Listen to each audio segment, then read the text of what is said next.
The genius of the Biden administration's foreign policy is at last becoming clear.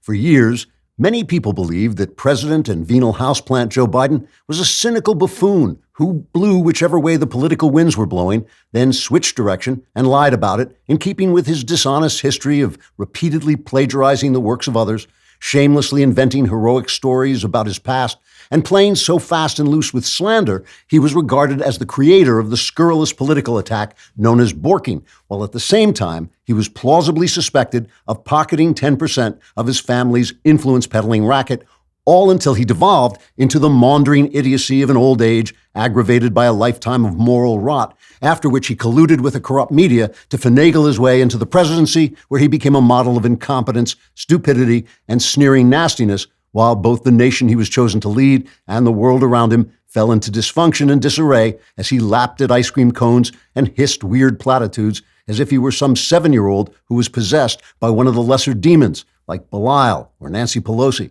and thus abandoned his administration to the socialists who use him as a barely sentient cover for their conspiracies to destroy America. But while some people believed that, other people believed other things. Maybe they just weren't paying attention. I don't know. Now, however, it's become clear that beneath Joe Biden's mask of blithering amoral incompetence lies a cunning master of strategic foreign policy who has expertly maneuvered the international power players as if they were merely pieces on a gigantic chessboard, and he was Bobby Fischer, who also spouted a lot of bizarre nonsense and probably had some kind of personality disorder. For instance, some of the simpletons and fools who are usually presumed to make up my audience may have been gulled into thinking that Biden made some kind of mistake when he abandoned Afghanistan in chaos and blood, leaving tens of millions of dollars worth of American aircraft, armored vehicles, and high-tech defense equipment in the hands of slavering medieval Taliban terrorists, and thus leading evil Russian tyrant Vladimir Putin to conclude the American president was both a weakling and a dimwit, and that Russia should feel free to invade Ukraine. Ha ha! But to those of you misguided clowns who thought that, I now say, ha ha ha! Ha ha! Because obviously, like the chain he wrapped around his fist when he went to confront Corn Pop, this was all part of Biden's brilliant plan. Now, when Putin, tricked into believing in America's weakness, does invade Ukraine, if Biden wants to arm the Ukrainians so they can fire uselessly at the Russian war machine before it lays waste to their nation and enslaves them, instead of shipping American weapons the nearly 5,000 miles from the U.S., Biden can instead simply ask the Taliban to send our weapons the mere 2,000 miles from Kabul to Kiev, or whatever the Russians decide to rename that city after they've burned it to the ground. The Taliban, of course, are certain to comply with that request just as soon as they're finished using our weapons to slaughter the allies Biden left behind when he abandoned the country in chaos and blood, so that Putin would be tricked into invading Ukraine, so that we could ship the weapons from Kabul after the Taliban finishes using them to kill everyone. So it all makes sense, at least if you're watching CNN, which of course no one is. So maybe Biden's just a venal moron like everyone always thought. That's probably it. Trigger warning, I'm Andrew Klavan, and this is The Andrew Klavan Show. I feel hunky-dunky, life is tickety-boo. Birds are winging, also singing hunky-dunky-doo. Ship-shaped, tipsy-topsy, the world is zippity-zing. It's a wonderful day, hurrah, hooray! It makes me want to sing. Oh, hurrah, hooray! Oh, hooray, hurrah!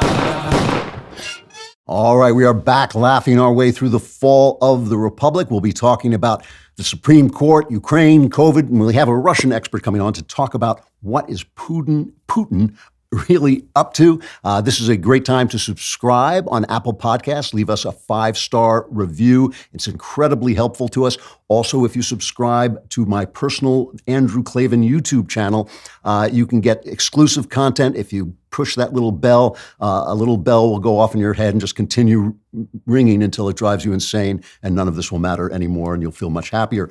If you leave a comment on YouTube and it's, racist and sexist and just hateful in the extreme, we'll read it on the show because it'll fit right in with the rest of our content. Today's comment is from Katie Pike, who says, you know what? Joe actually has overperformed my expectations for his first year. I honestly expected to have been committed to a concentration camp by now. Actually, he just forgot to do it, so he's actually still underperforming.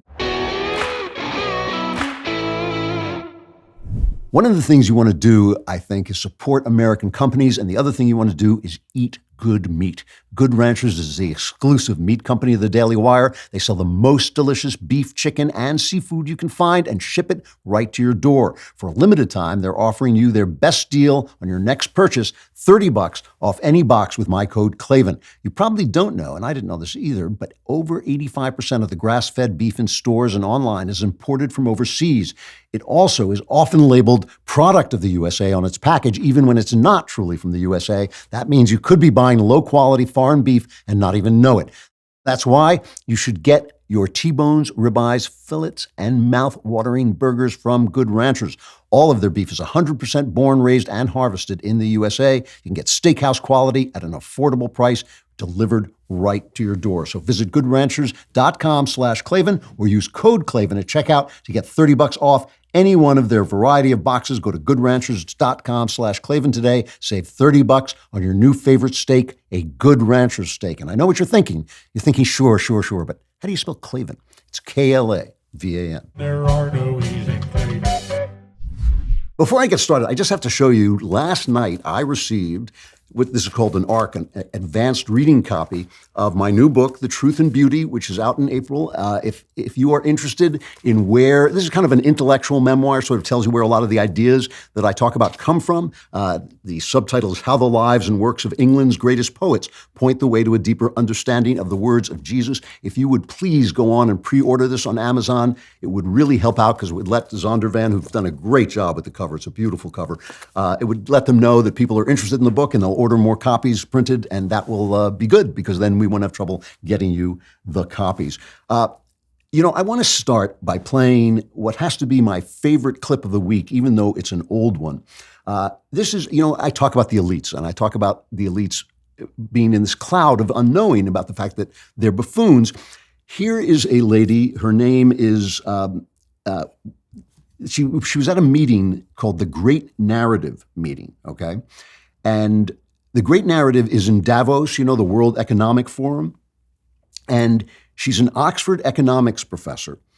And it's almost unbelievable. She came on and was talking about, they're talking about how to make the narrative so that I'll use their words. They can guide the creation of a more resilient, inclusive, and sustainable vision of our collective future. In other words, how to talk us into doing what they want us to do. And this Oxford economics professor had this to say. At Davos a few years ago, the Edelman survey showed us that the good news is the elite across the world trust each other more and more. So we can come together and design and do beautiful things together. The bad news is that in every single country they were polling, the majority of people trusted that elite less.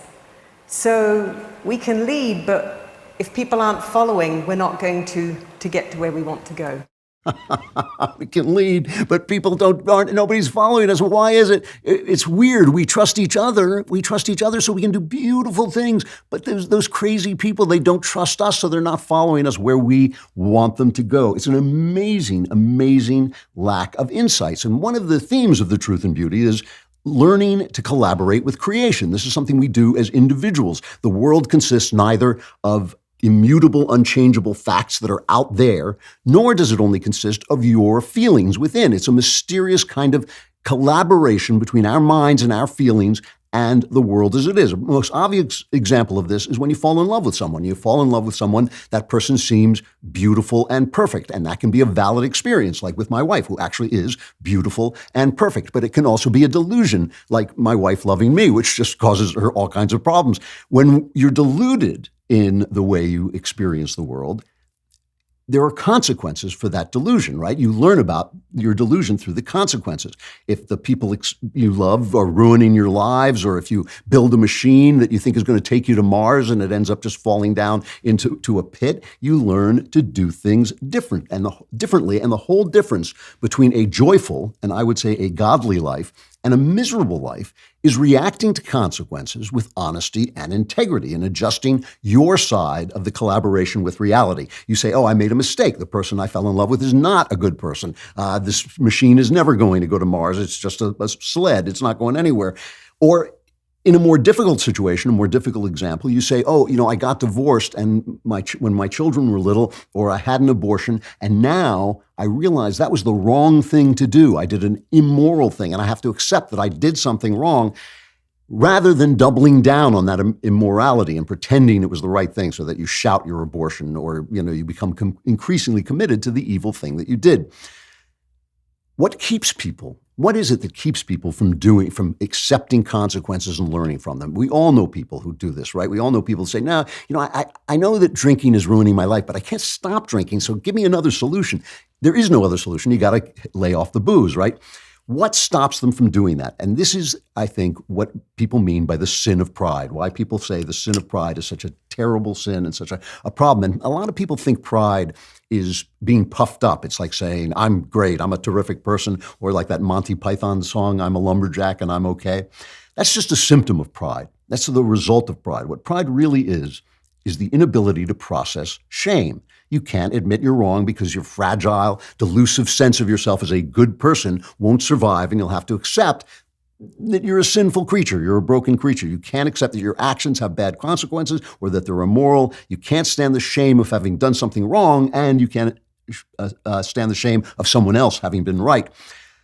This happened to a lot of never-Trumpers. Have you noticed, there are a lot of never-Trumpers who just went insane, and now every word out of their mouth is absurd. Their opinions are people who are highly intelligent saying absurd things. It's because they can't accept that, well, maybe they made a mistake. Maybe they should have voted for Trump. Maybe Trump had all kinds of flaws. Maybe he was a flawed human being. Maybe they didn't like him, but maybe it was better to have Trump appointing people to the Supreme Court than it would have been having Hillary Clinton appoint three justices of the Supreme Court. Pride keeps us from acknowledging the consequences of our mistakes. We keep saying, we double down on the insanity of what we're doing. And I personally believe that this is a reaction to original sin, the fact that we know we're not what we're supposed to be, we know we're broken inside, and we're desperate to think that we have virtue, we're desperate to think that we are a good person, and we can't even accept God's forgiveness because that would mean we're not independent. We're dependent on God. And we can't even do that because that would be a kind of shame. It would be the shame of needing somebody. And we can't process that shame. If you can't process shame, you're forced to keep going down the wrong road even as you ruin your life. Right-wingers and left-wingers do this equally. The only difference is that socialism and collectivism never work. Capitalism and freedom can work when they're connected to moral/religious values. So right-wingers have a narrow chance of getting things right. We have a small chance that we might get things right. And through a genuine godsend of a conservative coalition of Reagan and Pope John Paul II and Maggie Thatcher, we destroyed the Soviet Union. So for the last 30 years, we've been living without consequences. We haven't had to deal with anything except for some savage tribes in the Middle East. We've dealt with a couple of medieval terrorists, but we really haven't had to deal with the kind of genuine global pressure that we got from the Soviet Union because of that moment. That means that the left took over all of our telecommunications, all of our communications territory, all of our culture, basically. And now the public at large is suddenly having this not so great awakening where we realize, oh, we forgot leftism, collectivism don't work, right? I mean, the economy had a good quarter because we're coming back from having shut down the economy completely, but people are suffering still because of inflation. We have high crime in our major cities. We have Russia and China and Iran colluding in what they call the resistance. They actually call it this. It's an effort to destroy the American-led world order. So the world order won't be led by a free nation anymore. It'll be led by these corrupt and autocratic leaders. We have bigots in ascendancy. Joe Biden saying that the Justice Breyer has announced his retirement from the Supreme Court at the end of this session. And Joe Biden says, oh, I'm going to appoint a black lady. And you think, well, why? That's racist. That's sexist. That actually is the thing that you've accused everybody else of. But we're not going to, so now we have racists and sexists at the very highest level of our government, where before that would have been unacceptable. And people are suddenly starting to wake up. And you see this, even the left, and the media, which is the same thing, they can't hide it anymore. Here, you will see Margaret Brennan did one of those Zoom, what do they call them, focus groups. And she asked people, how they like what's going on, right? Here's the clip. During the course of the pandemic, we've been listening to Americans through Zoom to get their thoughts on COVID, the economy, and how the government is handling it all. On Friday, we checked back in with 6 of them. Who feels like we are in a better place now than we were a year ago? Show of hands. No one believes we're in a better spot now. Well, that's not quite true. Somebody believes we're in a better spot now, or somebody at least is telling us that we're in a better spot now. Here he is. As a result of the progress we made, record economic growth, record job growth, faster economic recovery than any other nation on earth, we are better positioned globally than we have been in a long, long time.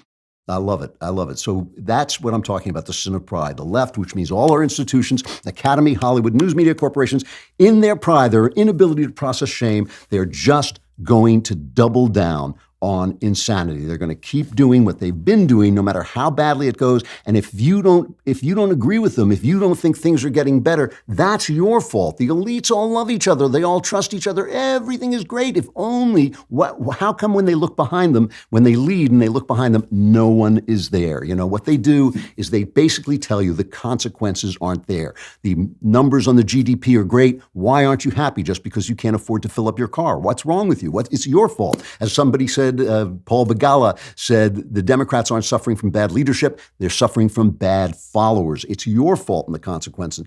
Abortion wouldn't be bad if you just stopped feeling guilty about it. People wouldn't kill police officers if they didn't have guns, right? It has nothing to do with us basically condemning all police officers and calling for defunding the police and calling them racist. That's not why they're shooting police in Houston and New York. Two young men who were police officers ambushed and killed in New York City. 3, I think, were shot in Houston. I think, God willing, they're still alive. You know, black communities wouldn't have so much crime if we just stopped arresting people, right? The problem is not that the high crime, it's that we just keep arresting people. Blame the consequences rather than the actions. That is the effect of pride. As the country faces its not so great awakening, the left is just doubling down on insanity. You know, the Daily Wire has grown so fast that we sometimes forget that we started with almost nothing, just me and Ben doing little podcasts on a card table in Jeremy's pool house. When you start a business, a small business, you want it to become big, you need to market that thing like crazy. Constant Contact is a digital marketing platform that helps small businesses and nonprofits of all sizes build, grow, and succeed. They've been trusted by millions of businesses to help improve their marketing. With a 97% deliverability rate, you can rest assured that your customers and potential customers are getting the right message at the right time. With a simple interface, Constant Contact's easy-to-use platform makes contact management easier than ever. Their list growth tools help you find a bigger audience fast. Lead generation landing pages, text to join, and social media ads are proven to grow your list and drive engagement with your brand. With thousands of integrations, you can sync Constant Contact's tools with the tools you're already using. Constant Contact is the way to go if you want to build your business. To start your free digital marketing trial today, visit ConstantContact.com. That's ConstantContact.com. There was an excellent column about this phenomenon that I'm talking about, this doubling down on insanity, living outside of consequences, by the Wall Street Journal editor-at-large, Gerard Baker. Now, I shouldn't be nice to Gerard Baker because he promised he was going to come on the show and he ghosted me.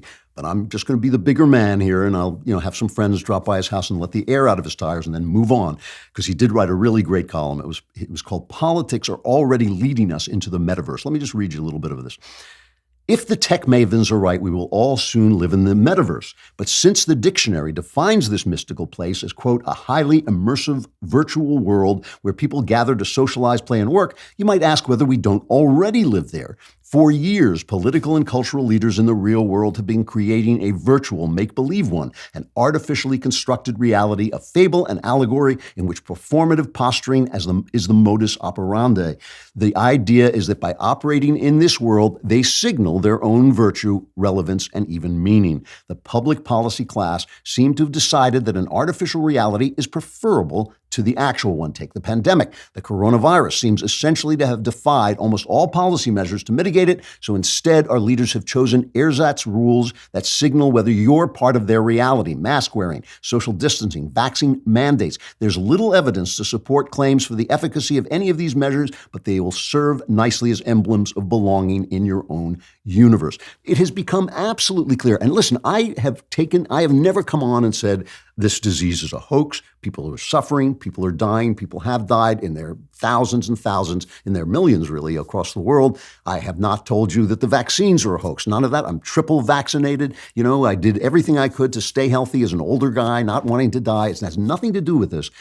15% of the suffering this country has gone through is because of this disease. 85% is because of people like that lady in Davos who can't wake up to the fact that they're just wrong. They do not know. They're well informed and they're probably very bright, but they're wrong. It's easy. It's easy not to be wise, right? They cannot, and that's where the suffering comes from. When you see a headline that says, oh, children are suffering because of the pandemic, businesses are closing because of the pandemic, none of that's true. None of it's happening because of the pandemic. All of it is happening because of bad government actions. The important point to remember as we're talking about this is that the things the government has done, with the possible exception of helping create the vaccine, they have not worked, right? There's evidence that the vaccinations have lessened symptoms for a time. They're a little bit of a disappointment because they seem to wear off. They don't work as well. They don't stop transmission. But the masks, for instance, here is Rand Paul speaking absolute truth about the wearing masks. The science isn't very good behind this. We've looked at this. In Florida, about half the school districts had a mask mandate. The other half didn't. The incidence of the disease was about the same. In Sweden, they haven't worn masks at all for 2 years in their school.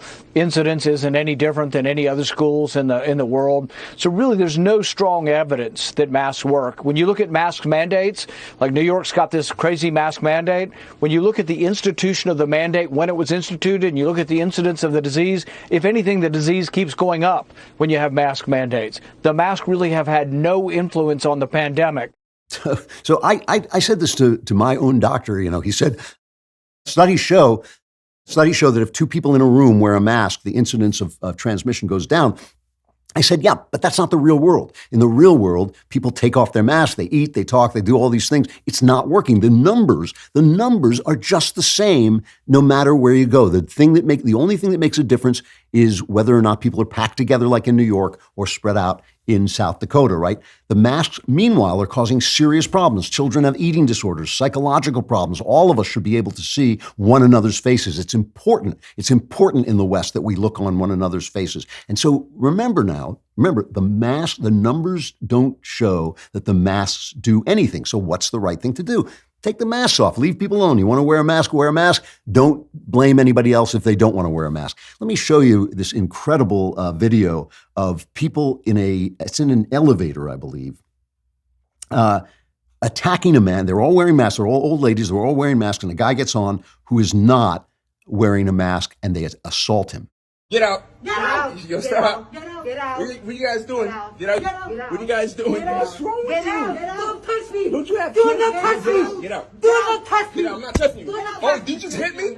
Did you just hit me? You just hit me. You just hit me? You too?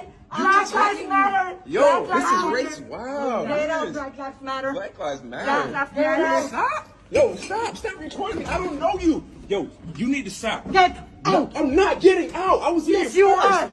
Now, I just want you to hear what they said. These are white ladies. They're all white ladies. They're hitting a black man, and they're screaming as they hit him. As they begin to hit him, they start to scream, Black Lives Matter. Why? Because with their own eyes, they can see that they are behaving animalistically. They can see with their own eyes that they're doing something awful, and they're shouting reality down. They're telling reality that it is not what they see. That is the sin of pride in action, and that is a perfect metaphor for the left in this moment. Reporters standing in front of burning cities, burning Kenosha, Wisconsin, saying, oh, it's a mostly peaceful demonstration, as the city burns to the ground in back of them. They're hitting a black guy. They're shouting Black Lives Matter. And it doesn't just affect crazy women and dishonest reporters. Pride does this to everybody. Last night on Bret Baier's special report, Harold Ford, very smart, very elegant, really decent Democrat. I disagree with every word that comes out of his mouth, but he always speaks respectfully. He always tries to make his argument. He always marshals the facts as well as he can. I disagree with him, but he's not like a shouting, horrible guy. And he's obviously, he was a former congressman. He works in the financial business. He's obviously a very intelligent guy. So Bret Baier says to him, the Supreme Court is literally going to be deciding whether or not racial quotas are legal in universities. A case is coming before them. And here is Joe Biden saying that he is going to replace Justice Breyer with a black woman, a racial quota, right? Now, here is this incredibly smart guy, Harold Ford Jr., and listen carefully to his response. The president today pledged that qualifications, legal competence, judicial temperament would be foremost on his mind, and that he indeed decided to end the inglorious tradition of not having an African-American woman on the court. It's important to note that the 233-year tradition of our Supreme Court, we've had 114 Supreme Court justices. Only 7 of them have not been white men. Now, when those 107 were appointed, no one suggested or implied that there was some racism there. But this president decided that he's going to ensure that we have this diversity on the court. But qualifications, temperament, and legal competence will have to be first. Okay, so now listen to this argument. This is an argument of a highly intelligent man, right? He says, we appointed all these white men and no one said that was racist. So why can't we fix it by having black women? But of course, that is exactly the argument, right? That's exactly what everyone says. Nobody said it at the time because the society itself was a racist society like every other society at the time. But people say it now, right? What they say is that was racist, that was sexist, we only appointed white men. So adopting those values to fix it is using 2 wrongs to make a right and extending injustice into a new generation and ensuring bitterness and division continues, right? You just keep doing the wrong thing, you're going to keep getting the same result. You can say, screw you, white people, people with white skin were unjust in the past, so we're going to take it out on totally different people with white skin now. Obviously, that's unjust, but you can say that if you make that argument. But you can't claim it wasn't racist in the first place and therefore needs to be fixed through racism because it was racist in the first place and racism is wrong. This is a smart guy, a smart, sensitive, a guy who actually respects other people who disagree with him, making an insane argument because he can't just say no.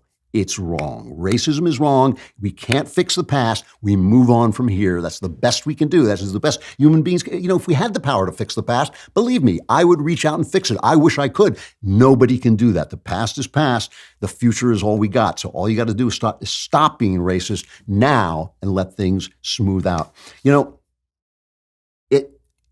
other result of this is you start to idolize fools. Why? Because the more the fool fools you, the more he pulls a scam on you, the more you have to deny that that's what's happening, right? It's like shouting your abortion. It's like shouting that some expert has really done the greatest thing. The other thing that happened on Special Report, this was a couple of days ago, is you always get tomorrow's news today on this show, and I did a timeline of how Fauci and Francis Collins, how they covered up the fact that this flu probably was manufactured in a lab in Wuhan, possibly with our funding. And they covered up, and we have the emails, we can show the emails, and Bret Baier, chasing after me a little bit, but they have more reporting power, and they did an excellent job. They basically showed that this was true, that this was a cover-up, that they only wanted one narrative, they wanted to control the narrative, and so they kept information from people, they threw people off Twitter, they threw people off, it was basically you were banned. If anybody said this came out of a lab of Wuhan, which it almost certainly did now, it does seem to have done. So instead, here's this guy who said, don't wear masks, wear masks. It's going to be over in a week. It's going to be over in 2 years. It'll never be over. Every time he opens his mouth, he says something differently. You would think that people would start to say, hey, we trusted you. You screwed us. Get out of town. Instead, this is what we get from the press.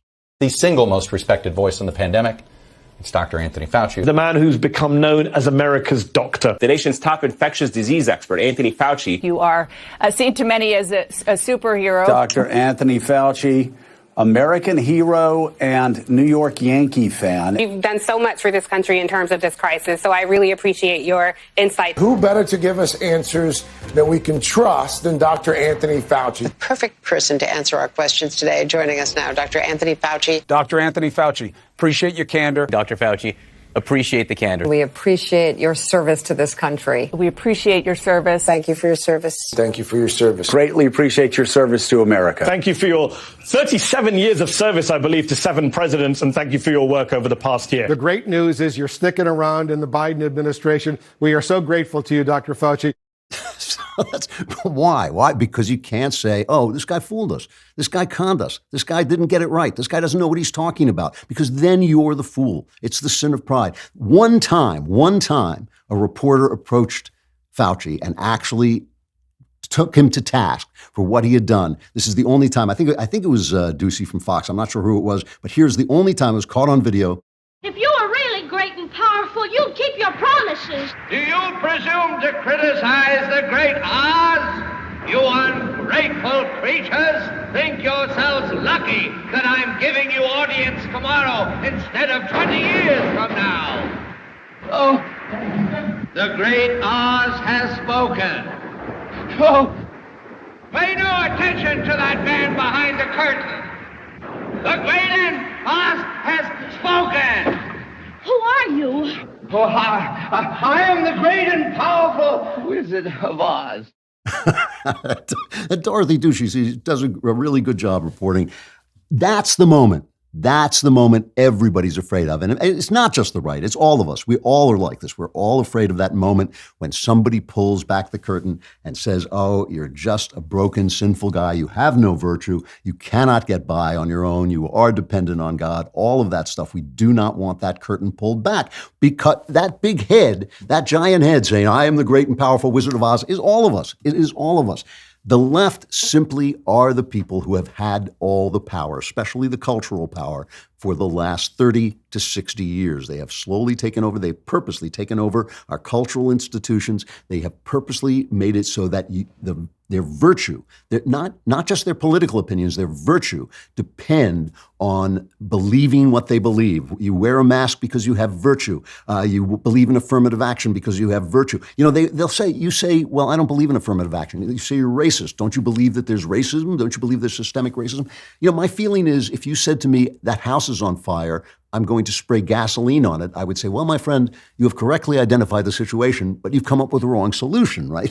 And this is the thing that they keep doing. They have come up with the wrong solution because it's always about the leftism. It's not really about helping black people. It's not really about helping women. It's not really about helping gays. It's always about collecting power in the central place where the elites gather so that the elites can do beautiful things together, and all of us who don't want to follow because we can see that nothing they do works, we'll have to follow because they have all the power. And that's what it's about. And they're afraid. They're, I think, personally afraid. They're personally afraid of that moment when the curtain is pulled back and we say, you know, I know you're a professor at Oxford. I know you have a degree from Yale or Harvard or wherever you went, but you're wrong. You are wrong. And the things that you believe do not work and do not help. Instead, again, they double down on insanity. That's the sin of pride. So if you listen to my show a lot, and you should, you already know that I love nothing better than to lie awake on my Helix mattress. I never sleep, but at least Helix mattress is incredibly comfortable. And now Helix has left the bedroom and started making sofas so I can not sleep on one of them. They just launched a new company called Allform, and they are already making the best sofas you've ever seen. What makes an Allform sofa really cool? For starters, it's the easiest way you can customize a sofa using premium materials and at a fraction of the cost of traditional stores. You can pick your fabric, the sofa color, the color of the legs, sofa size, and shape to make sure it's perfect for you and your home. Allform sofas are also delivered directly to your home with fast, free shipping.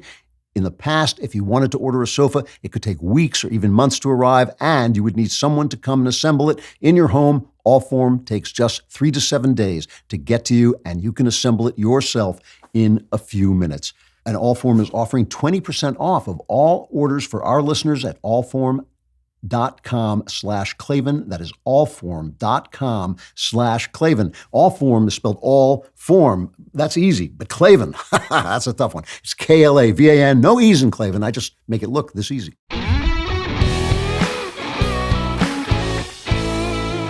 The same thing is true with this game of chicken they're playing in Kiev. Chicken Kiev. No, never mind. Well, for some reason, we're not supposed to call it Kiev anymore. It's Kiev or Kiev, but I'm going to continue to call it Kiev because I don't really know how to pronounce the other one. And it's always been Kiev, so why should it change? We are now in this situation where they literally are playing chicken in Kiev, right? Biden is moving troops and he's making threats, but really, Putin has got especially Europe he's got them by the hairs because he is supplying a huge amount of the gas and oil that they need, it's like 40%, I think. Russia supplies about 40% of Europe's gas imports, and he's holding them back. He's basically saying supplies are going to be short this winter as winter comes on and you want to heat your houses if you bug me in the Ukraine, right? So where did he get this power? And people are saying, some people are saying, Biden should send troops, and some people are saying Biden should not care. But really, the question is, how did Putin, who has no money, right? His country is basically broke. How did he get this power over the United States of America? And it's about the Green Movement. It is about climate change hysteria. Because of the Green Movement, because of climate change obsession, Putin is now in a position to jerk us around. And remember, Putin is not just Putin anymore. Putin is China and Putin is Iran. These are three countries that have banded together in what's called a resistance. My pal Mike Duran has a great piece about this in the Wall Street Journal today. They have banded together in what they call the resistance.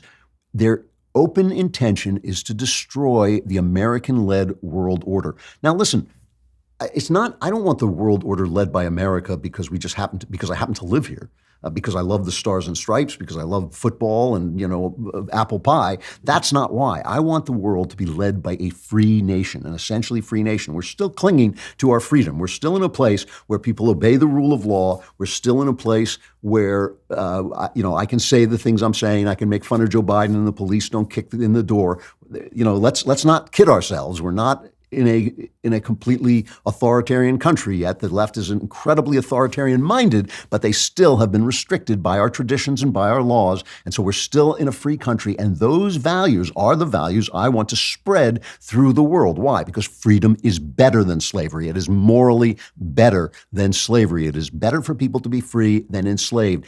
Even if it makes them unhappy, even if they have to make choices, even if they have to take responsibilities they don't want to take, it is morally better that people be free than that kings rule over them. And that is why I want America to be the leader of the free world as opposed to Russia, Iran, and China, where they have slaughtered millions of their own people, where right this moment, China is committing an act of genocide against the Uyghurs. Russia kills people Putin just kills people who criticize him.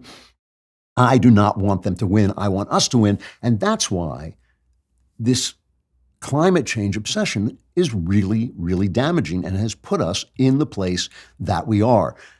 Like I said, Russia typically supplies about 40% of Europe's gas imports, and it's stopping delivery. So what Biden is doing, he's running around to the Middle East and other places. He's begging them to sell the gas and oil to Europe so they won't freeze to death.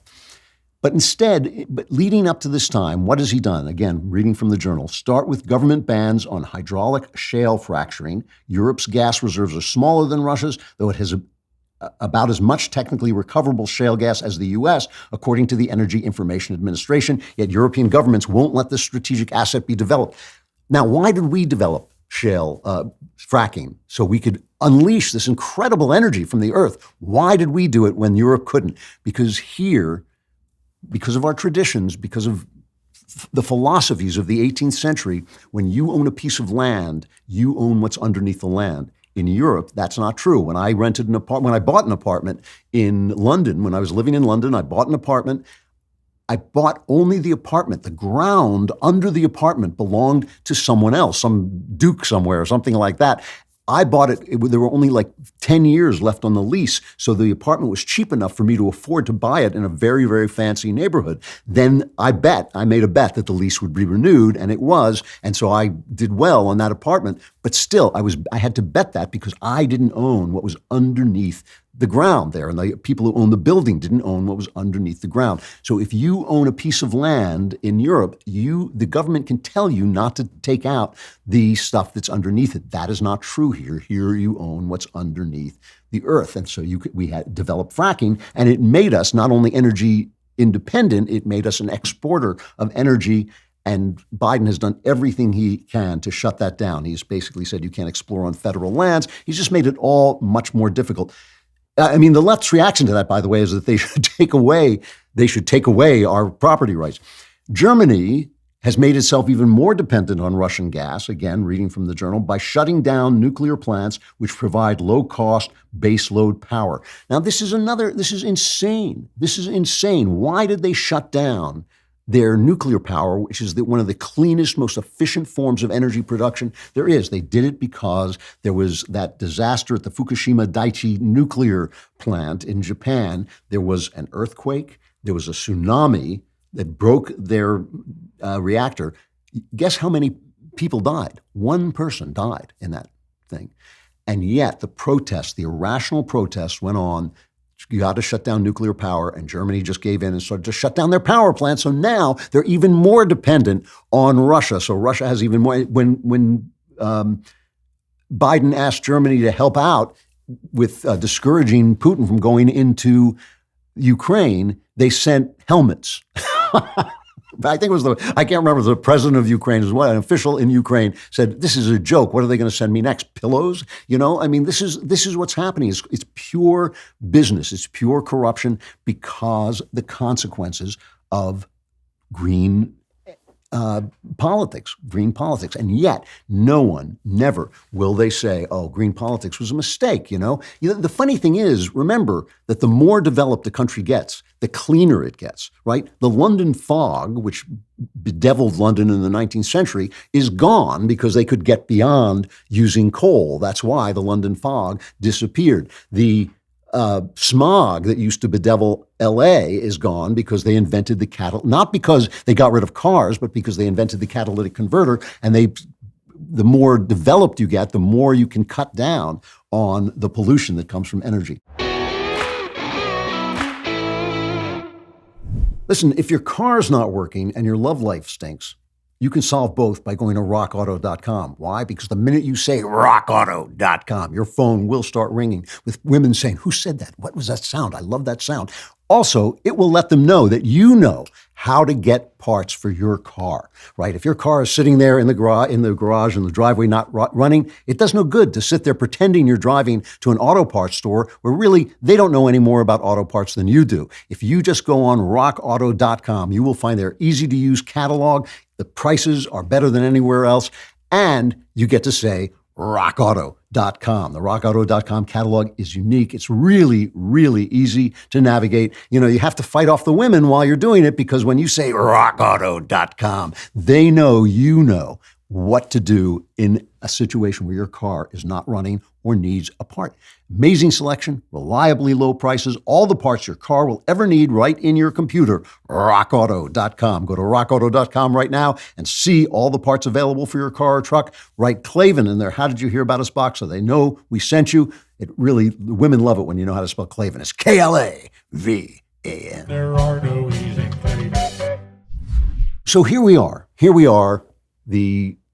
The problem is intense because Biden is not just Biden. I keep saying Biden and Putin, keep confusing those two because they sound so much alike. Putin is not just trying to take over Ukraine. He's also trying to destroy, with China and Iran, trying to destroy NATO and trying to separate NATO from us.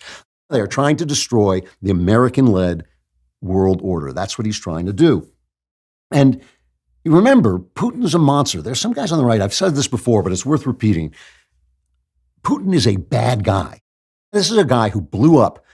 He faked a terrorist attack in Moscow, blew up 300 people to help him get elected, right? And it started the war against in Chechnya. This is a gangster, and everybody who has investigated that incident has disappeared or died. And one of them was in England. He was poisoned. He wrote a book about it, and he was poisoned with polonium, right? He was actually a terrible way to die. This is the kind of thing that Putin does. And it's kind of typical of Russia that's the way their czars behave. But still, this is not a guy we should be saying, oh, what's the difference between Putin and Ukraine? There is a difference between Putin and Ukraine. Ukraine, like all post-Soviet countries, Ukraine is corrupt. You know, the Soviet Union pooled all that wealth in the government. And so when the Soviet Union fell, the gangsters came in and they took the wealth out, and it never helped the people. That's true in every single post-Soviet country, all of them, whether you like them or not. That's true. They all are rife with corruption. Ukraine is rife with corruption. That's why Hunter Biden spent so much time there. However, Ukraine has yearnings toward democracy. It has yearnings toward NATO. And the big demand that Putin is making is that NATO declare that it will not accept Ukraine into NATO. And of course, NATO cannot do that, can't do it. So the people who are saying that we should just ignore the whole thing, that we shouldn't, why are we being so, why do we hate Putin so much? No, Putin is a hateful guy. He's a horrible guy. He's part of this Russian, China, Iran axis. We need to defend ourselves and the world against him. Does that mean we go to war? Well, obviously, that's the kind of decision that each person has to make, each leader has to make. And luckily, we have Joe Biden, who doesn't even know where he is, who's going to be making it. So there are consequences for us, too. Remember, consequences for our election. The problem is you never know. You never know in each situation whether it's going to be World War I, where they started a massive, massive war for no real reason, wiped off the greatest civilization that had ever existed on Earth off the face of the earth, destroyed a generation of men for no reason. Or are you dealing with Hitler in Czechoslovakia, where if you don't stand up to him, he won't back down? If you stood up to him, you could have prevented war. You just never know. You have to be able to judge it.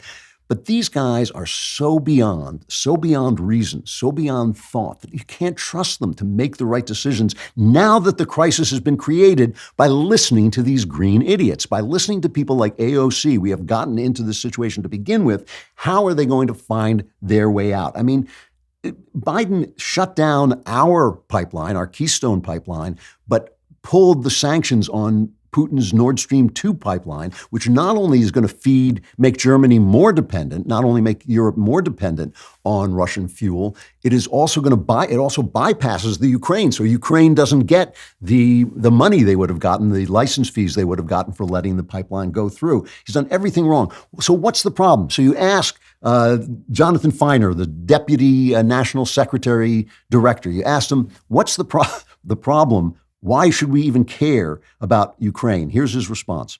Why should Americans care about what's happening in Ukraine?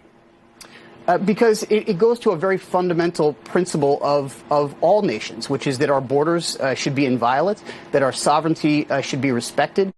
I bet he got a good talking to when I'm guessing Jen Psaki gave him a good scolding when he got back. Borders should be respected. Millions of illegal immigrants, hundreds of thousands of illegal immigrants have poured across, something like 500,000 illegal immigrants have poured across our borders. Not only is nobody stopping them, but we now have footage showing the fact that they are under cover of night, without telling anybody, they are flying these people into the heart of America. They're just letting them loose. And some of them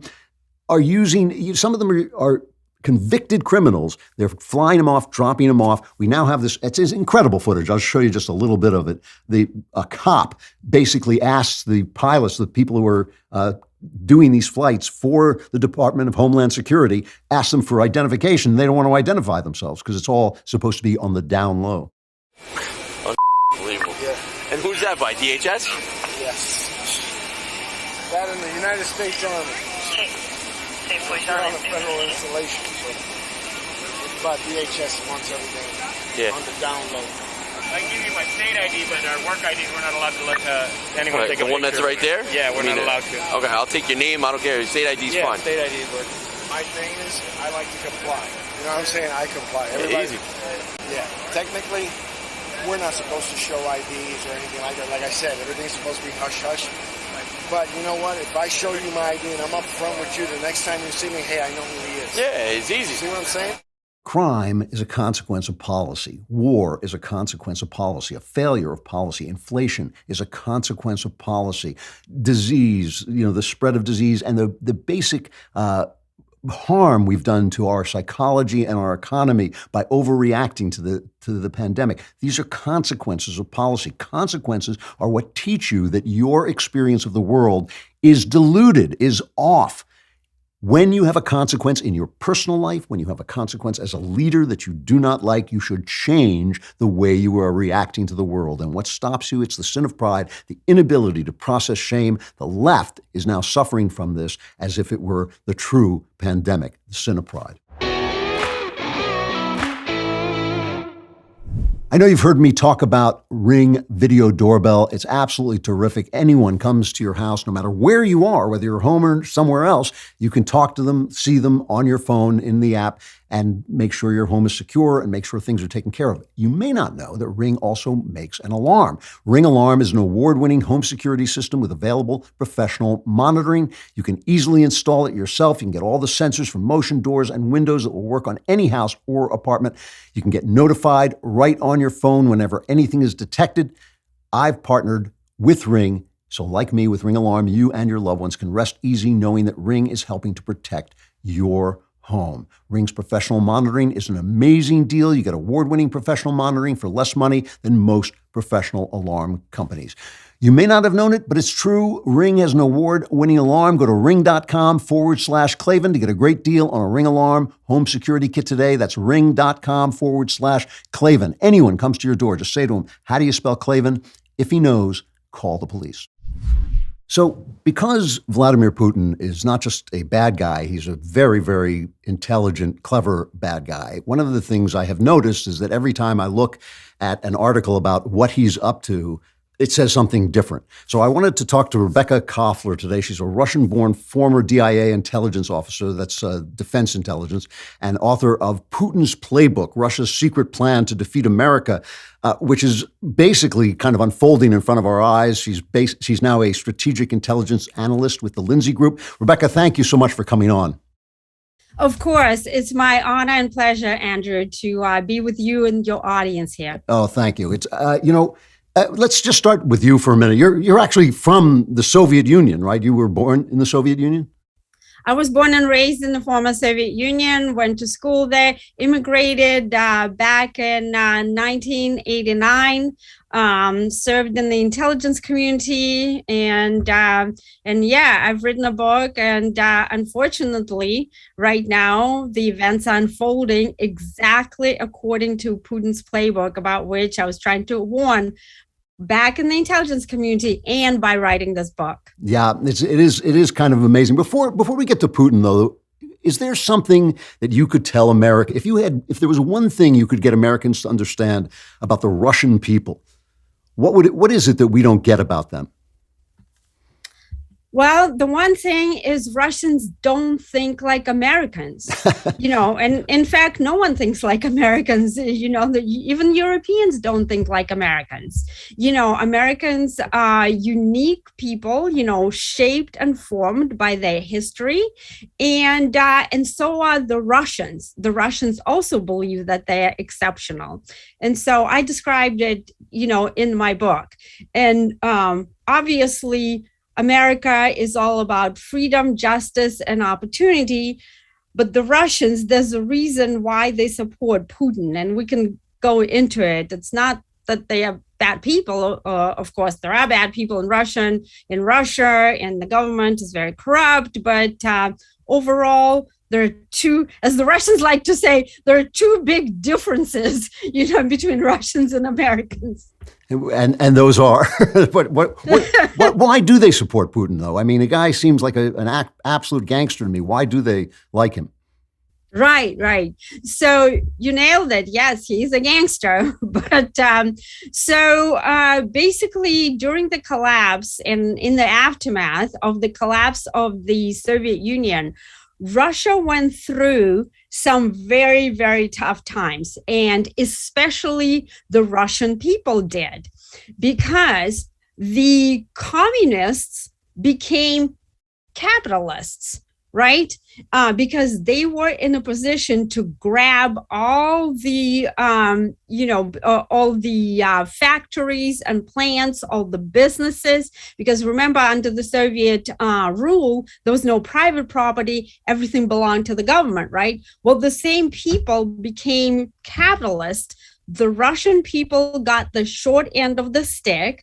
And while everybody in the West was celebrating the so-called peace dividend and was expecting that all of a sudden Russia was going to become a democracy, nothing like that really happened. So the Russians associate democracy with very bad, difficult times, tumultuous times. They even call it the damn 90s. And Putin turned up and he completely changed everything, and he put law and order, if you will, and he raised Russia's stature on world stage. And the great power status is part of Russian identity, and that's why they love him. Not everybody, and yes, his approval rating fluctuates, but it's still very high. Like it usually is between 60 and 80, and even during the downtime, 60 is still very well, above what our U.S. presidents get. So there are people on the right in this country who kind of like Putin too, because talks about law and order, he talks about religion. What is Putin up to? I mean, you wrote a book called Putin's Playbook, Russia's Secret Plan to Defeat America, Rebecca Koffler. What is his playbook? What's he up to? Right. Well, first, Andrew, if I may, I want to address very briefly the religious aspect of it. Yeah, please. Putin tries to present himself as this religious, man, right? And he resurrected the spirituality in Russia, and he's raising the stature of Russian Orthodox Church, trying to really pretend that that the Russians are very similar to American religious people, and nothing can be further from the truth, right? There's big differences, and we can go into that later. And so when former President Bush looked into Putin's eyes and saw a soul, he was mistaken. President Bush was sort of a victim, if you will, of Putin's manipulations, because the Russians profile U.S. leaders routinely, right, with whom they deal, and including President Biden, which is why you see, Putin being able to outmaneuver President Biden. So back then, he knew that President Bush is very religious, and he was trying to establish some, common interest with him. So that's one thing. And then with regard to Putin's playbook, which I wrote, the Russians developed a very unique and very sophisticated strategy to prevent the United States from letting Putin achieve his strategic ambitions, which is rebuild the imperial Russia. And again, we could get into that later. And if we stand in their way, which Putin understands we do, because our national interests are on the collision course, he's even prepared to defeat the United States, including militarily.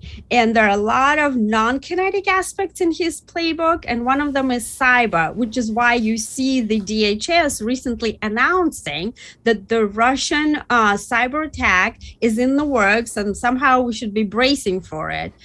Somehow we're supposed now to defend ourselves, from the Russian cyber attack, even though we have a very strong national security apparatus. But unfortunately, they were sleeping at the wheel while Putin was developing his strategy, and we were not paying attention, and we were not developing counter strategy. When you say he wants to rebuild imperial Russia, you're talking about Russia even before the Soviet Union, right?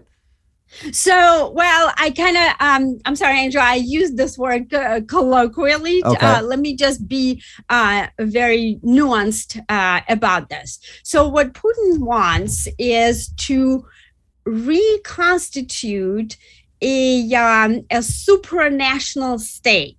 not unlike the former Soviet Union, right?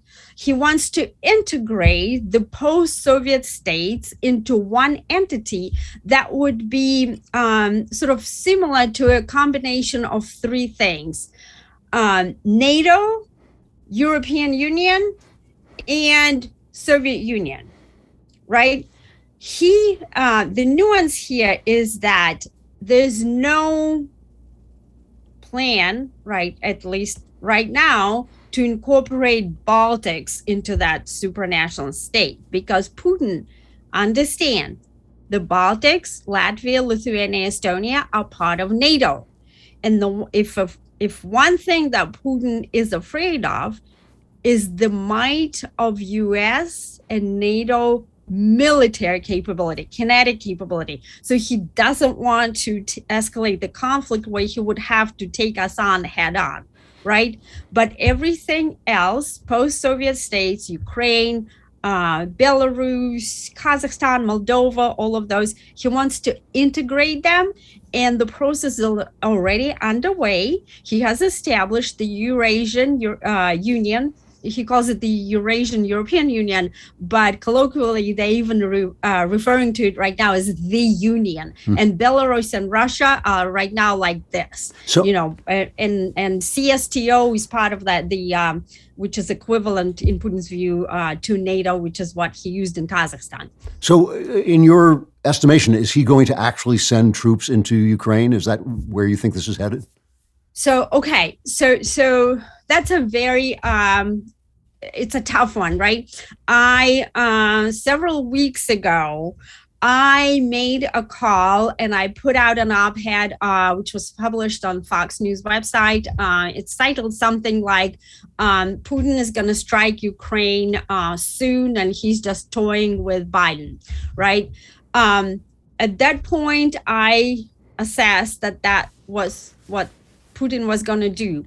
I still did not rule out the possibility that Putin will attack Ukraine, right? Including with a kinetic strike, including take over possibly eastern Ukraine, because that has been his plan all along for possibly ever since he became Russian president, right? He talked about it. He has written about it, that Ukraine and Russia are one people.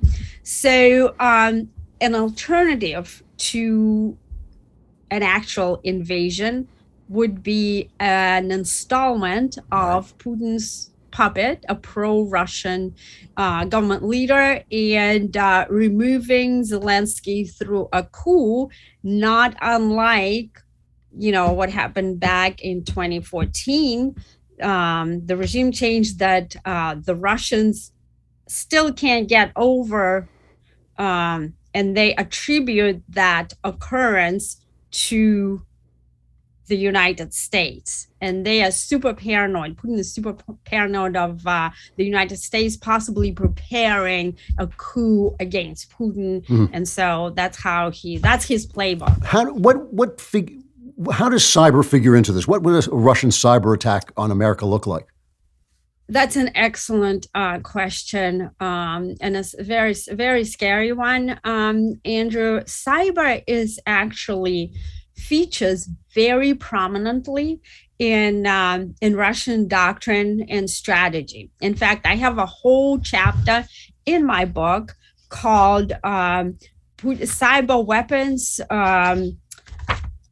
targeting U.S. networks and American minds, right? Cyber, the way that the Russians view cyber is very different from our conception of cyber. The U.S. are what we call blue, right? They view, they call it cyber weapons, and they view a technical aspect of it as a very prominent one, but even more prominent one, the information aspect of it. What do they mean by that? What they did back in 2016, the intervention in US election, not for the reasons that the media present and not to elect Trump, anything like that, but it was basically to create chaos and disorder and possibly foment an unrest, right? So they succeeded. That succeeded utterly, That right? is exactly right. And alarmingly, Andrew, our own intelligence community, the corrupt echelons of the IC, which I honorably served, but there were like corrupt people like John Brennan, James Clapper, James Comey, the FBI director. So they put out that fraudulent ICA, right? The Intelligence Community Assessment, our flagship product, which was completely, mischaracterized Putin's intention. Okay. So getting back to cyber, which is the question that you asked. So the cyber attacks that Russia is prepared to wage could be of two kinds. There could be a worst case scenario, right? And that would only be attempted by Putin if Putin assesses that the US is actually intervening militarily in war on Ukraine's behalf. He has the capability to plunge our country into darkness by attacking our power grid, right? Wow. And if I may, I'm going to read to you an actual quote that comes from one of Putin's key cyber warfare strategists. The reason I want to read to you, Andrew, is because A, it's very demonstrative, and B, is because the US government was trying to sabotage the publication of my book because they didn't want... Rebecca, please read just a short bit of it because I have an important question and I'm running out of time, but I just read a short... got it. Okay, sure. By inserting disinformation in publications advocating extremist ideas, inciting racist and xenophobic flash mobs, conducting interstate computer attacks on the critical infrastructure targets that are vital for the functioning of a society, it is possible to heat up the situation in any country, all the way up to the point of social unrest. Wow. And that is the reason the Russians actually view cyber on par with nuclear weapons because of how they can be employed in destroying the country. That's terrifying. I have to go back for a minute. You served in the intelligence community. You talk about this corrupt echelon of guys like Brennan and Clapper. What's their game? Why did they allow Putin to pull off this, to divide the country so badly? What are they up to? Okay. So I think at first it was just simply, so we were not like as an institution, right? We were not paying attention to Russia because we were tied up with other things, Iraq, Afghanistan. We were chasing terrorists for 20 years. Right. Okay. And Gina Haspel herself, the former CIA director, admitted that they were just a couple of years ago trying to switch the focus to Russia. So at first, it was just inability to walk and chew gum at the same time, right? There were pockets in the intelligence community who were focused like a laser on Russia. And we were briefing, the Obama administration's officials. I personally briefed scores of people in the Pentagon and some of the national security staff in the Obama administration. And so the second reason is not just incompetence, but sort of naivete, right? Obama wanted to become to do a reset with Putin. Right. So they didn't believe that what Putin was up to, and he was actually planning this destabilizing strategy. And then closer to 2016, the corrupt echelons were so, focused on removing President Trump, the democratically elected leader, from office because they didn't like him. He wasn't part of the establishment, that they focused those resources on that and not focus on that. Instead of actually dealing with the Russian threat, they were busy, trying to manipulate intelligence and, focused on that Steele dossier and Pfizer, the whole fraudulent Pfizer applications to survey and all those things. So they had no bandwidth to actually focus on developing a strategy to counter the actual Russian threat. And now we're reaping the results of that strategic incompetence. So they weren't actually working with Putin. They were just allowing Putin to do what he was trying to do in order to get at Donald Trump. You mean the intelligence community working with Putin? Well, I mean, it was just an accidental collaboration. They weren't trying to help him destroy America. They just wanted they just wanted to use him to get rid of Donald Trump. Is that fair?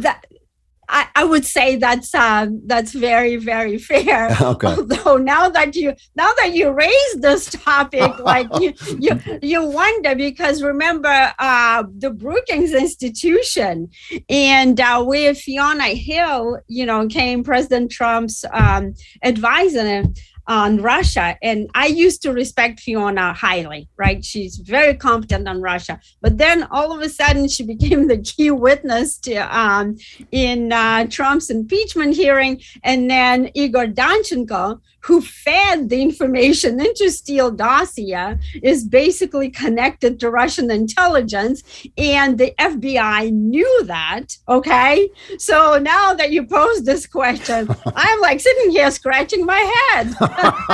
Well, I didn't mean to accuse them. I was just trying to understand what their motives are. I got you. I got you, Andrew. You will be a good red team intel analyst, okay?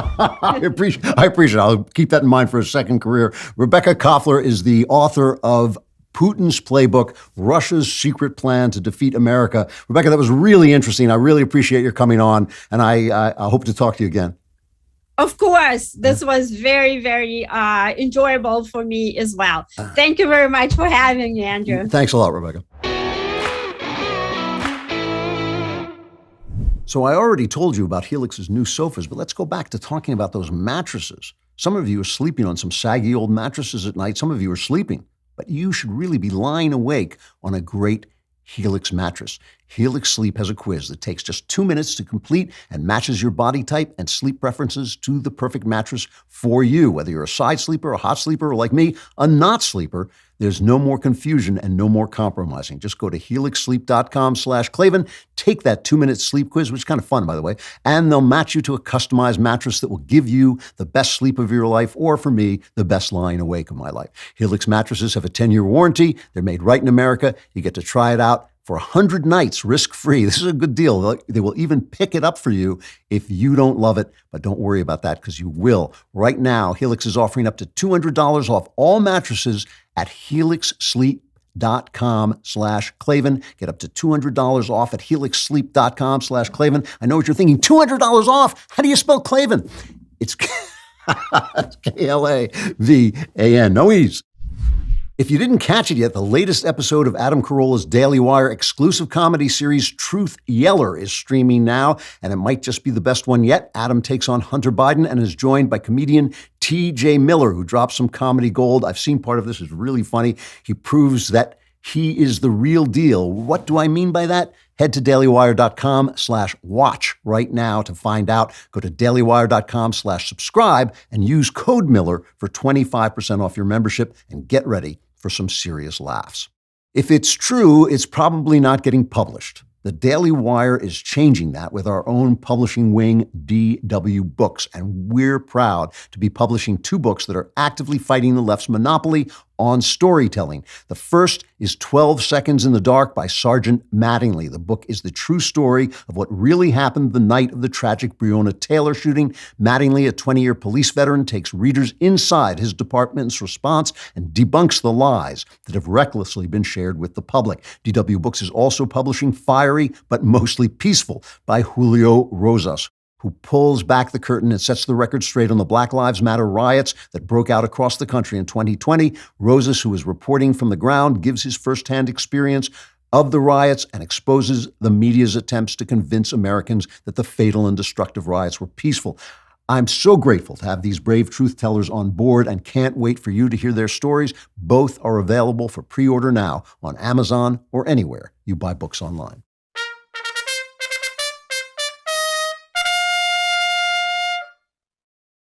So a lot of the conversation we've been having about the way the left and the government and the elites are behaving, it has this religious tint to it. I'm talking about the sin of pride. I'm talking about the way we react with the world and the way we judge whether our reactions are wise or not. And it all has a religious tinge to it. And one thing I hear from conservatives a lot, from people who listen to the show, is that, oh yeah, we love the show, but stop talking about God because it excludes those of us who don't believe. And that's a trope that we have in the modern world, that you can't make an argument from God because there are so many gods, or because if I don't believe in God, then your argument makes no sense. We had Alan Dershowitz on the show a while back, and we had this exchange. I'm going to play this exchange because it really is telling about a certain way of thinking. Lincoln made the argument that the Constitution is based on the Declaration, and the Declaration says our rights are given to us by God, and the government is formed in order to secure those rights. So if our right to free speech is given to us by God, and the government is there to secure our rights, if there are free speech is taken away by Facebook, doesn't the government suddenly have the power to act in some way? I don't think I've ever said this before, but Abraham Lincoln was wrong. Right. Not the Bill of Rights. The Bill of Rights was a lawless, revolutionary document, which of course had to rely on God because they didn't have law on their side. Then they passed the Constitution. There's no God in the Constitution. It's all about law. I don't think you can derive rights from God because there are too many gods. There are too many interpreters of gods. There are too many ways in which God has been misused. I just think you have to be more of a textualist. Now, people think that kind of attitude is just logical or natural, but it actually is historical. It grows out of a certain series of historical events, namely that once the Reformation happened, Europe was racked by religious wars and religious violence. I mean, the 30 Years' War was one of the most decimating wars ever. I mean, it's just an absolute destructive, terrible war that laid waste to most of what is now Germany. And at the end of it, in the treaties of Westphalia, they kind of reached an agreement that said Protestantism and Catholicism are going to be equally respected. So each prince is going to be able to have whatever religion he has in his princedom, and whatever the religion of that, religious tolerance sort of grows out of the ideas of wanting these kinds of wars to cease. And the idea that religion should not be a cause of war, which I agree with, you should not kill people because they don't share your religion. But there's sometimes with human beings, ideas kind of run beyond their usefulness to something that may not be as logical. The side effect of religious tolerance is the idea that religion isn't worth, if religion isn't worth fighting over, well, then it certainly isn't worth arguing about, and therefore it isn't worth talking about because it has no legitimate role in the battle of ideas. To put it another way, you can't win an argument by saying God said so, because whose God is it and how do I know he said so? That's a historical inheritance that we have. And I think there's something wrong with that attitude logically. And I'm not saying it may be fine, it may be a good way to run a country, but logically it makes no sense. And if you just reverse it a little bit, you can start to see why it doesn't make sense. If we don't accept the premises that come from our shared culture, a culture which was the creation of Christianity. This is the culture formerly known as Christendom. It was created by Christianity. It is infused with Christianity. And if you don't accept those premises and share those premises, then we can't discuss things, because Alan Dershowitz may believe that you can't derive rights from God, but I would argue that you can't derive rights from anything else. And listen, does anyone really believe that morality is relative, that it's a product of evolution or history, that, if everybody in the world agreed that it was fine to kill your children or kill your neighbor's children and eat them for supper, then it would suddenly be fine to do that? No, I don't think anybody really believes that. You can argue that in philosophy class, but nobody in his heart believes that's true unless he happens to be a psychopathic killer. And that idea that there are certain ways that we should treat one another, a lot of them derive from what I call, and have spoken about before on the show, the great speculation. The great speculation is that your inner life is as valuable to you as my inner life is to me, and both are equally valuable to God. That is the great speculation. So not only do each of us have an inner life worth having to ourselves, but there is an objective observer, God, who says, yes, I created you. You're created in my image. Your inner life matters to me, and it is equally important whether it is the creative life of a rich man or a poor man, the creative life of a genius or a fool. Doesn't matter. that life is important. And we all have been brought up and raised into believing this by our culture, which was created by Christianity. It's one of the reasons why I always wonder at leftists. I kind of laugh at them when they talk about racism with such seriousness and such determination, and then they become racist. That doesn't surprise me at all, because why were they against racism to begin with? Why would anybody be against racism? What's wrong with racism? If I'm a white guy and I outnumber the black guys, why shouldn't I defend white people? I don't do it because of the great speculation. I don't do it because I know the black guy across from me is just as important to himself as I am to me, and both of us are equally important to God. That's why I don't believe in racism, why I strongly oppose racism. I have no idea why the left opposes racism, and neither do they. That is why they can now sit around and talk about whiteness, and white people are this and white people are that. And yes, I'm going to appoint a Supreme Court justice, and the most important thing about him is going to be a woman and a black. And that's why they can say that, because they have no reason, they have no logic to why they believe that racism is bad. Now, there's a wonderful passage that I think about all the time in the Bible, in the Gospels. The first, and not the Gospels, the epistles. It's the first epistle of John. He says, "No one has ever seen God. No one has ever seen God. But if we love one another, God lives in us, and his love is made complete in us." In other words, we are representatives of God, and we can relate to God by relating to one another in love. And nobody knows who wrote the first epistle of John, but traditionally it's believed that it is connected to the Gospel of John. Many scholars say that's not true, but I've read a lot of these scholars and I don't really respect their logic all that much. But I don't know. I'm not a scholar of the New Testament, but the tradition is that it comes from the same gospel that begins by saying, "The Word was made flesh and dwelt among us." The great speculation, the idea that we are equally important to God, derives from that idea. It derives from the idea that the Word is made flesh, that we who are made in God's image represent some aspect of the spiritual world. We can't see God, but we can see each other, and the way we treat each other is a statement we make about God. And that means, we were talking about when we see the world rightly, right, as opposed to when we don't see the world rightly, when we cling to our delusions because of pride. When we see the world rightly instead of wrongly, when we abandon our pride and let consequences, in fact, correct our inner experience, that we can trust that we were made by God to see the moral world rightly, and things start to work out. In other words, we can trust ourselves to be a kind of machine that can find, when we talk about somebody being deluded, right, that means that somebody could not be deluded because somebody could get it right. Now, what happens when we take that away? When we take that away, here's a terrific philosopher, I believe a Catholic philosopher, French philosopher, named René Girard. Here's what he said about when you take away that trust that our moral lives, our moral opinions, our moral feelings are somehow related to God, and we can get those moral opinions right. He said, once we are deprived of transcendental guideposts, supernatural guideposts, we must trust our subjective experience.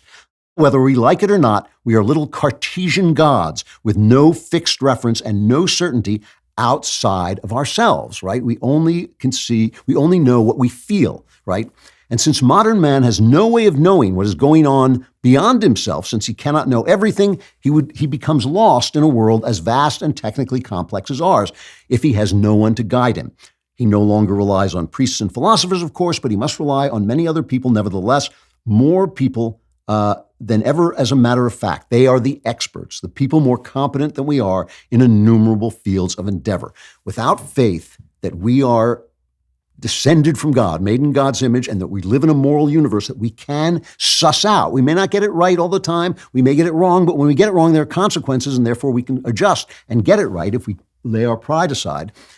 We only have two things left. We have our own feelings inside about who we are, which are absolutely sovereign. So we can't communicate those to anybody else because they're just our feelings. And we have the experts to tell us what's going on outside.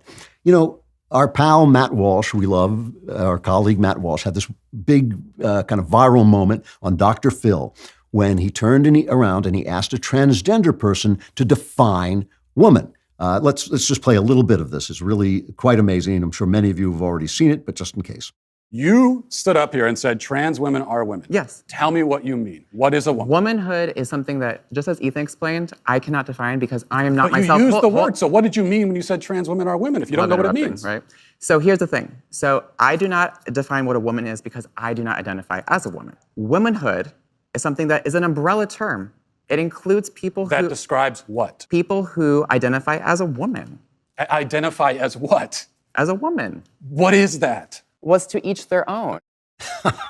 To each their own. That is exactly what Renee Girard is talking about. When you are disconnected from God, when you're disconnected from the transcendental experience of the supernatural, and I use that word literally to mean that which is above nature, what Walsh intrinsically understands is if your inner experience is completely sovereign, right, without reference to facts, language loses its meaning, because how can I communicate to you what is only meaningful to me? So it's now, like Girard says, it becomes impossible to comprehend a reality outside ourselves, and we are completely consumed by the reality inside ourselves. Instead of being collaborators with the world, instead of collaborating with the world, we are completely cut off from the world. It's exactly, Girard described this. I think he was writing 30, 40 years ago. He describes this almost exactly. It becomes impossible to comprehend reality unless the experts explain it to you. So you have guys like that talking to Walsh saying, well, woman is whatever you think it means. That's what it means. I can use the word, but you can't define it.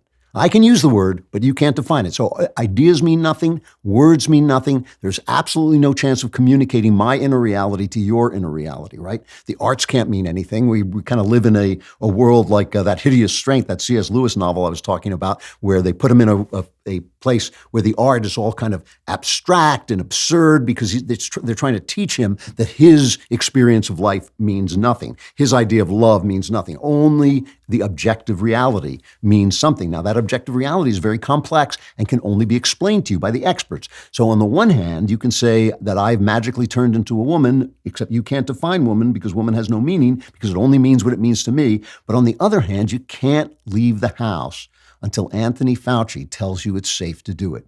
You can't go out without a mask until Anthony Fauci says it's safe to do it, right? The reason I talk about God and the reason I talk about in religious terms is not just because I believe, because I could easily say, as so many people do say in the West, I believe, but that's just me. It's my faith tradition. It's my faith tradition. But no, I don't say that to you. I say that I have faith in something that makes sense of everything I see in front of me and everything I believe and all the things that you're talking about. The fact is, Alan Dershowitz, God love him, I'm not attacking the man. I'm just saying when he says you can't derive rights from God, I say you can't derive rights from anything else, and yet people have rights. And we know this through the Great Speculation, and the Great Speculation depends upon that element of God confirming that, yes, your inner life is equally important to mine. This is no way around it. We can't talk about God. If we can't talk about God, we actually can't talk about anything. We can't talk about any of the things that matter to us. I know people say they can. I know people think they can. They think that eventually evolution is going to explain it all and brain science is going to explain it all. And you always notice scientists are saying eventually we're going to explain it all, but they never get there and they always change the rules as they go along because you can't do it. It is not possible. If there is no God, everything we are doing is absurd. Every value we have is a fiction. But I would say that fictions describe indescribable truths, and that's what makes them powerful fictions, like the story that that we were made in God's image, like the story that we have rights, like the story that love is better than hatred. Those are stories we tell, but those are stories that describe the truth.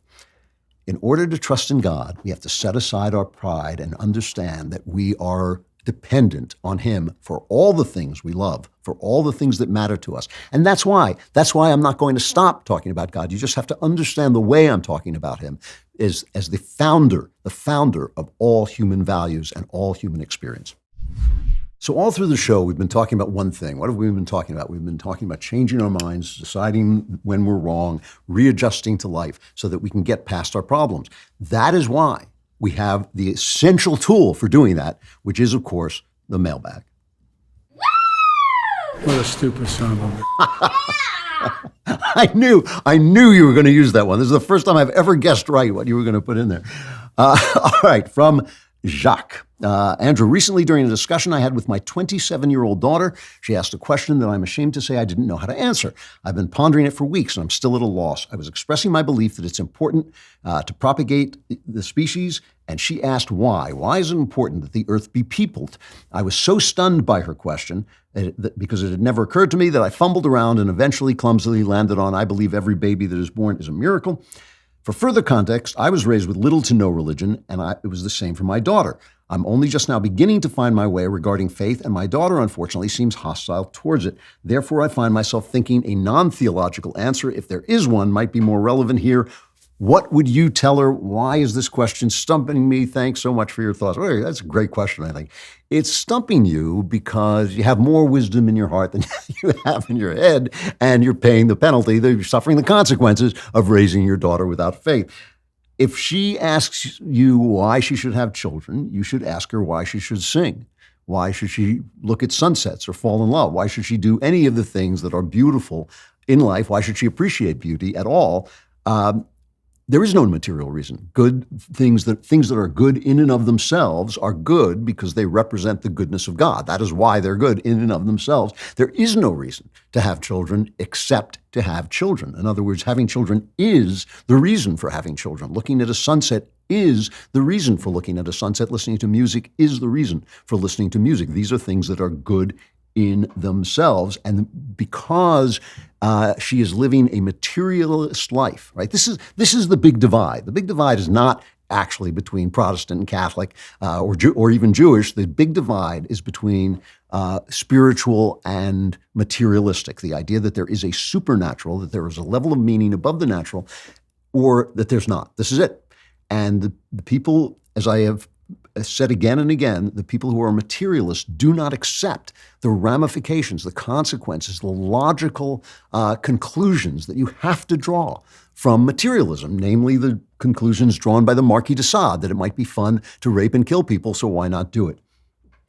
In the same sense, why would you have children? Why should you have children? You have children because they are children. You have children because that's what you're here to do. You have children because your body demands it and because life demands it and because life is good. Those are all the reasons. You do have children for the same reasons you sing songs and for the same reason you listen to songs being sung and for the same reason you appreciate beauty and look at sunsets. And you cannot explain that to her in a way without understanding that there is a good. There is something that is good that is beyond material. From Tyrus, Dear Andrew, I've recently started reading your books. What a guy. Wow, they are so good. It started with When Christmas Comes and then moved on to Shotgun Alley, and now I'm looking for my next book to devour. Shotgun Alley is the middle of a trilogy, by the way. There's Dynamite Road on one side and Damnation Street on the other. And I'm really proud of that trilogy, so you might enjoy it. I know I can buy the books online, which is what I'll end up doing, but I enjoy buying books in a store. Why don't booksellers have any of your books in stock? Is this a personal decision by yourself and your publisher? Is there more going on here? I feel if your books had the advertising that James Patterson books did, they'd be just as popular. Am I crazy? A little crazy. I mean, James Patterson does a very different thing than I do, and I'm writing books that are, in a way, quite quirky and original. I try to make them thrilling. I hope you find them thrilling, but they are also quite different than what Patterson is doing. And I'm not knocking them. I'm just saying that they are different and they are not geared to be the most popular books. They're geared to be the best. And that's a very, very different thing. That's why I created them, to make them beautiful, not to make them popular. So bookstores, do carry them and you can find them, but once I started becoming an open conservative, I've had bookstores write to me and tell me, we're taking your books out of our stores. On the paperback of Empire of Lies, I think Glenn Beck gave me a quote, and a bookstore wrote to me and said, if you hadn't put Glenn Beck on this, we might have carried it, but Glenn Beck, we're not going to carry any book that has Glenn Beck quote on it. And I said, listen, I'm well aware of the small-mindedness of bookstores, so do what you're going to do. But that's one of the reasons why it's hard to find my books. And but you can find them online, and I hope you will. And you can find them in bookstores if they're really good bookstores. From Kerry, O great Sheik of Klavan, I beseech thee, I've recently met and become engaged to the love of my life. This is Kerry with an I, so I guess this is a lady. Yes, this is a man who gives body to all my hopes and dreams. I've never been happier. I can see in his face and his behavior that he's as crazy about me as I am about him. I am 25. I'm still a virgin. He is not. I was raised to treasure and value the act of sex as a thing sacred between husband and wife. He has been very frank with me about his previous sexual experience, and I'm not afraid that he will cheat on me. But as I get closer to my wedding night, the idea that the act of sex with him could be so sacred to me and that I'm only another notch in his belt has really begun to prey on my mind. How can I get around the feeling that after all the other things are put aside, all I as a woman really am is a sex toy just like any other? How can he really love and belong to me with so many other women in his mind? You're making no sense. What you're saying makes no sense. You're being neurotic. You're probably experiencing anxiety about your wedding night. And that letter literally makes no sense. He's marrying you. And if I'm taking you at your word that he's not going to cheat on you, that he loves you, you say he loves you and you say he's not going to cheat on you. I'm taking you at your word and I believe you. I believe that that is the case.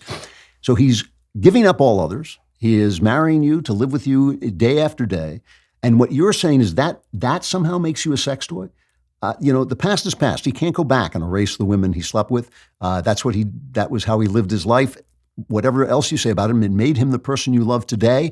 It brought him into your life, into the place where you could marry him.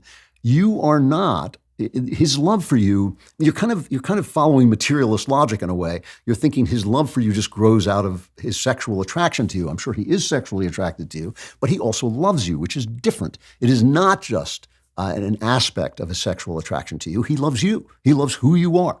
And so he is willing to say that part of my life is over. This part of my life is beginning. This part where I'm a faithful husband, hopefully a father, and we build a family together and we live together.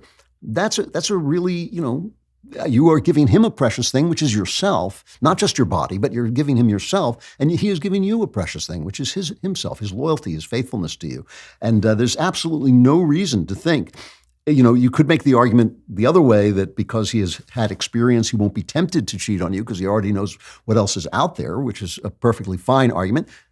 Pretty girls are always a temptation, but I believe you that he's not going to cheat on you. So you really have nothing to worry about. You have to forget the past. I understand you're feeling jealous about those other women. That's perfectly natural, but many people have that experience, and you just have to let the past go and begin from here. You really have to let this go. You have to do it as a conscious effort. You have to teach yourself to do it. You shouldn't take it out on him. You shouldn't make him convince you to do it. You have to do it. You have to let his past go and enjoy this new adventure that you both are having in your life. From Howard, from time to time, some of us go back and reread the classics. I do this a lot. I have a long list of classics I'd like to read a second time now that I'm retired and have a bit more time to devote to reading, which makes me wonder, do you ever go back and reread the books you have authored? Oh, that's okay. That was a surprise question. I occasionally read portions of what I have written. I'll tell you my experience every time I read a book that I wrote in the past. Every time I have the same experience. I read it and I think, wow, I was great then. I could really write. What happened to me? Where did my talent go? I was so great then. And it doesn't matter when the book was written. It could have been written last week. I say the same, oh man, now I stink. And then I was great. So it's not really all that useful for me to read, go back in the past. When I'm writing a series, as I am now with the sequels to When Christmas Comes, the Cameron Winter books, I go back and read it to catch up with the character, to remind myself of who the character is, to remind myself of his thoughts, what he was thinking the last time I saw him, and all that. But I rarely, by the time a book comes out, I have read it from cover to cover, maybe 20 times. I mean, I've read it a lot of times. So when I go back and look at it, I really remember it well. It's not like I think like, oh, I don't remember writing that. I mean, I've read these books a lot. I am a inveterate rewriter. I do nothing but rewrite books.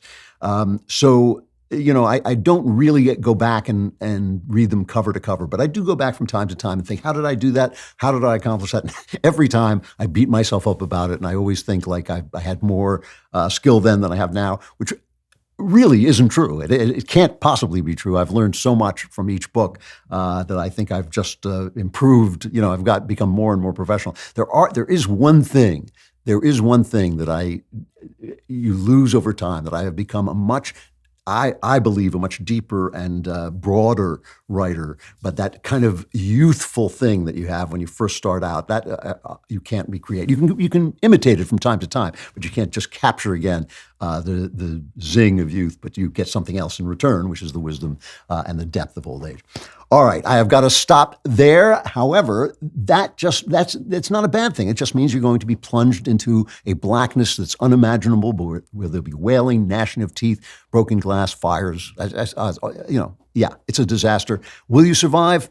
I wouldn't count on it. But if you should, we will be back here next Friday with the Andrew Klavan Show. I'm Andrew Klavan.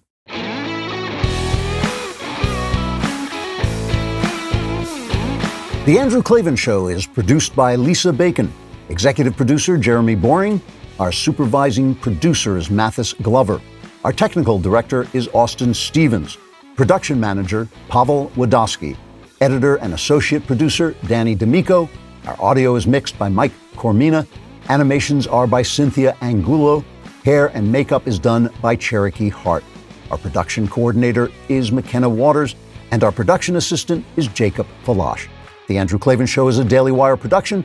Copyright Daily Wire 2022. Joe Biden officially nominates a generic black woman to the Supreme Court. Howard Stern defends censorship of Joe Rogan, and a Loudoun County judge lets a 15-year-old serial rapist off the hook. Check it out on The Michael Knowles Show.